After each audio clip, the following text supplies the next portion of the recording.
नमः शिवाय। ओम जटाटवीगलज्ज्वलप्रवाहपावितस्थले गले वलम्बिताम्बुजङ्गतुङ्गमालिकां डमड्डमड्डमड्डमन्निनादवड्डमरवयं चकार चण्डताण्डवं तनोतु नः शिवः शिवं। जटाकटाः सम्भ्रमभ्रमन्निलिम्पनिर्झरि विलोलवीचिवल्लरी विराजमानमूर्धनि धगद्धगद्धगज्ज्वलल्ललाटपट्टपावके किशोरचन्द्रशेखरे रति प्रतीक्षणं मम।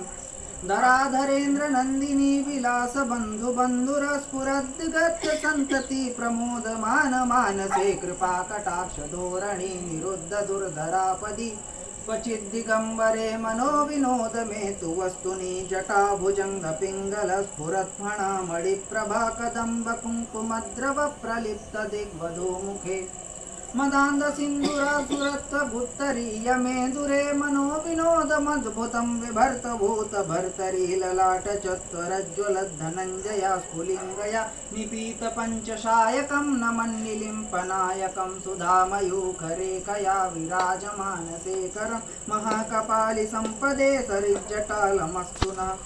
सहस्रलोचन प्रभत्य शेषलेख शेखर प्रसूनि धूलधोरणी विधूसराङ्गपीठव भुजङ्गराजमालया निबद्ध जाटजूटक प्रिये चिराय जायतां चकोर बन्धुशेखर कराल बाल पट्टिका धगद्धगद्धगज्ज्वलद्धनञ्जयाहुतिकृत प्रचण्ड पञ्चसायकि धराधरेन्द्र नन्दिनी कुचाग्र चित्रपत्रक प्रकल्पनेकि शिल्पिनी त्रिलोचने रतिर्ममं नवीन मेघमण्डली निरुद्ध दुर्धर कुहोनिशीतनीतमः प्रबद्ध बद्ध कंधरम् निलिम्पनिर्झरीधरस्तु नोति कृत्य सिन्धुरः कलानिधान बन्धुराश्रियं जगद्धुरन्धरः प्रफुल्ल नील पङ्कज प्रपञ्च कालिमप्रभावलम्बिकण्ठकन्दली रुचि प्रबद्ध कंधरम् स्मरच्छिदं पुरच्छिदं भवच्छिदं मखच्छिदं गजच्छिदान्तकच्छिदं तमन्तकच्छिदं भजे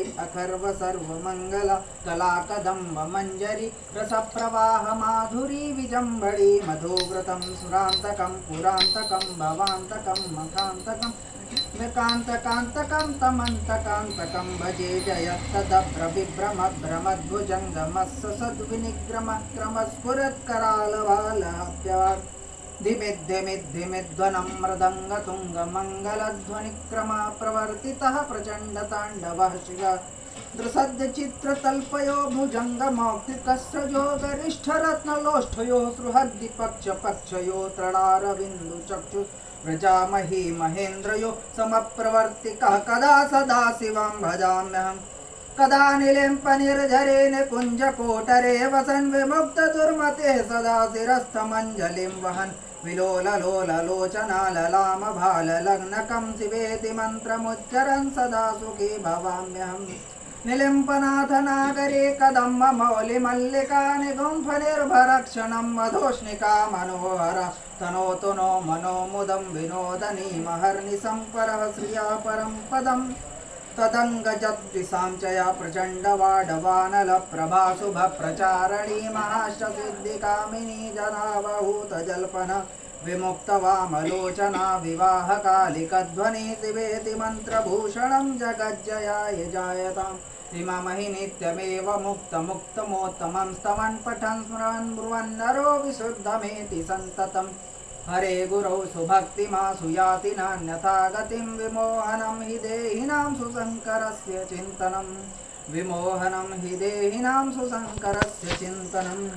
पूजावसानसमये दशवक्त्रगीतं यः शम्भुपूजनमिदं पठति पदोषे तस्य स्थिरामृतगजेन्द्रतुरङ्गयुक्तां लक्ष्मीं सदैव सुमुखीं प्रददाति शम्भो। नमः पार्वतीपतये हर हर महादेव।